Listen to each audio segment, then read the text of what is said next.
Saludos compañeros, profesor, por acá les habla Eduardo Gómez y voy a compartir con ustedes algunos elementos de esta investigación vinculada a las innovaciones educativas. En primer lugar, es importante aclarar lo que es la definición. Para algunos autores, es una modificación de las prácticas educativas preexistentes y que se vinculan a las tradicionales que están en el sistema, o se contraponen, mejor dicho, a estas prácticas tradicionales que están en el sistema. No necesariamente son elementos que se acaban de desarrollar, que se acaban de diseñar, sino que se están incorporando y que antes no se consideraban dentro de lo que es esa planificación educativa. Y un ejemplo muy claro sería el de la evaluación o el aprendizaje, mejor dicho, basada en proyectos, que últimamente ha tenido bastante auge porque se ha corroborado que es una estrategia adecuada para el desarrollo de competencias, pero que fue desarrollada por Kirkpatrick en el año 1918. Entonces vemos que no se vincula una innovación educativa necesariamente a la temporalidad, sino es algún elemento que antes no se estaba aplicando, no se estaba integrando a la práctica educativa, pero ahora sí. También se puede considerar que no es un fin, sino es un proceso que responde a un cambio educativo. Y aquí también es importante diferenciar ambas terminologías. Un cambio educativo es un fenómeno que puede ser interno o externo y que requiere entonces el desarrollo de adaptaciones, de innovaciones que deben ser planificadas, buscar una intencionalidad y también ser deliberadas.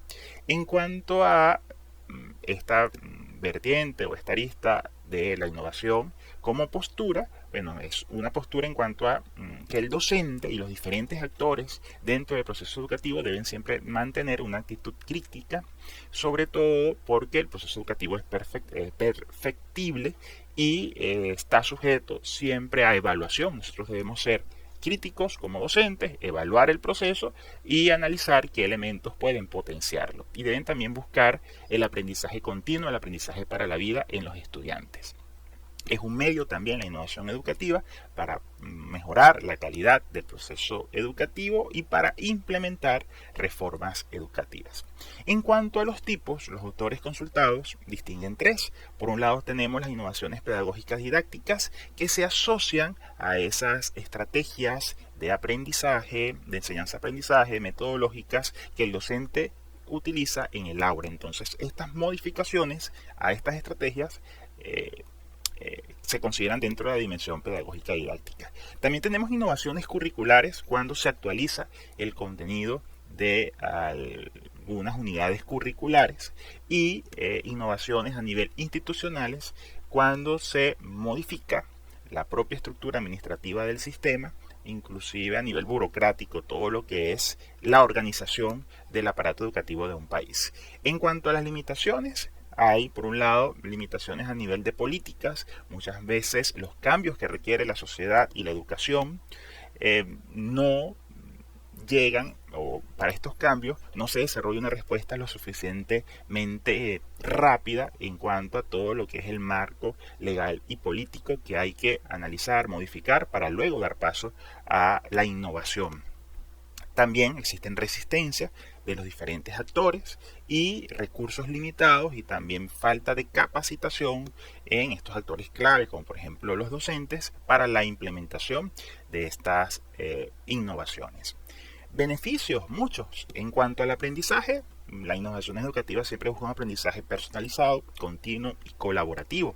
Por otro lado, se promueve la calidad, la equidad, la creatividad y el desarrollo de habilidades blandas como pueden ser el pensamiento crítico, la resolución de conflictos, la comunicación, el trabajo de equipo, etc.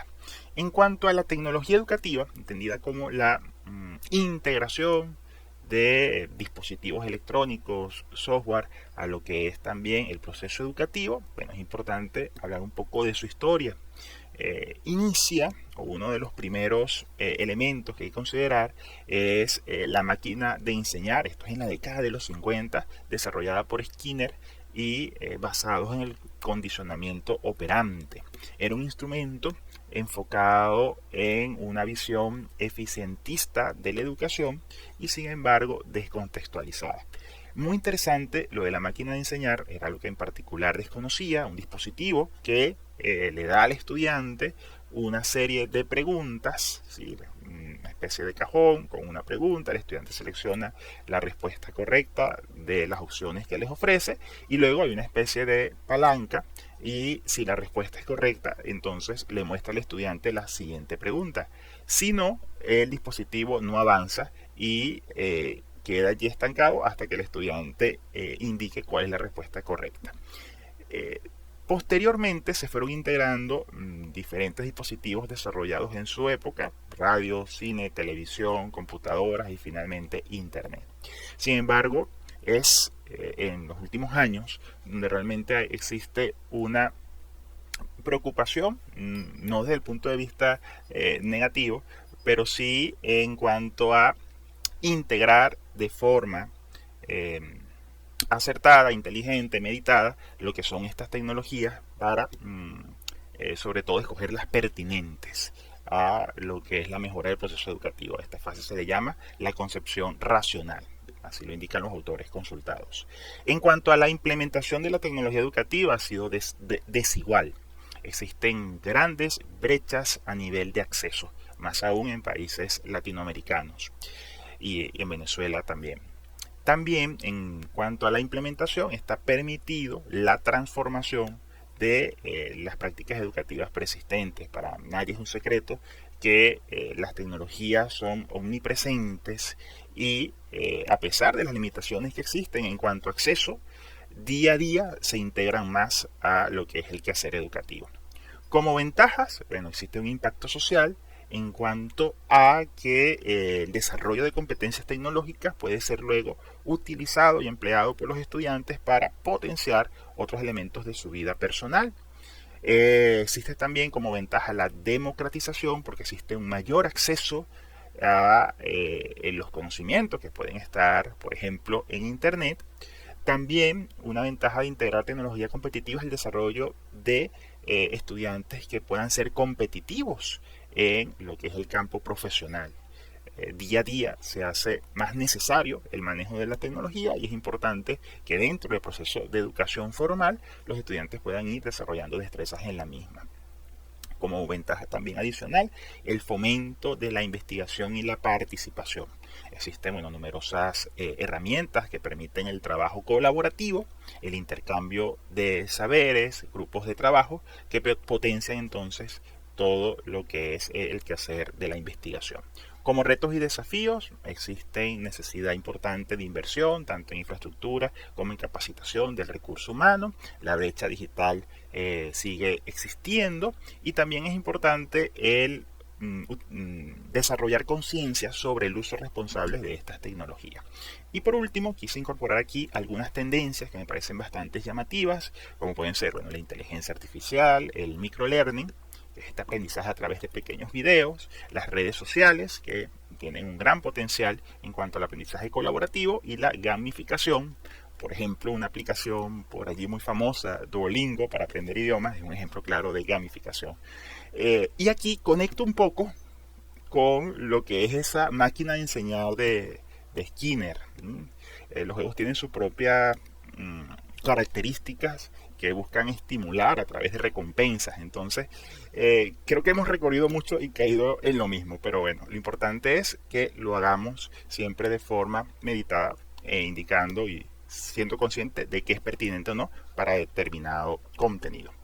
Finalmente, comparto por acá las referencias utilizadas con el código QR para que lo puedan verificar y puntualizando algunas de las herramientas que utilizamos para la indagación y procesamiento de la información. Se puede mencionar primeramente los portales Redalic y Dialnet, estos repositorios que permiten la visibilización y difusión de artículos científicos y académicos.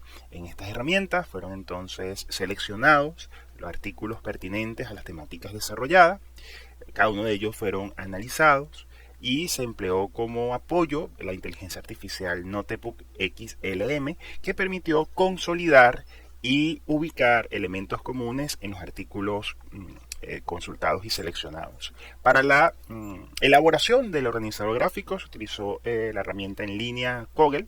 Esta herramienta no solo se utiliza para mapas mentales, sino también conceptuales y flujogramas. Es realmente bastante versátil y cómoda. Sin embargo, luego que se desarrolló el esquema, se descargó y se completó algunos detalles utilizando PowerPoint. Gracias por su atención. Hasta luego.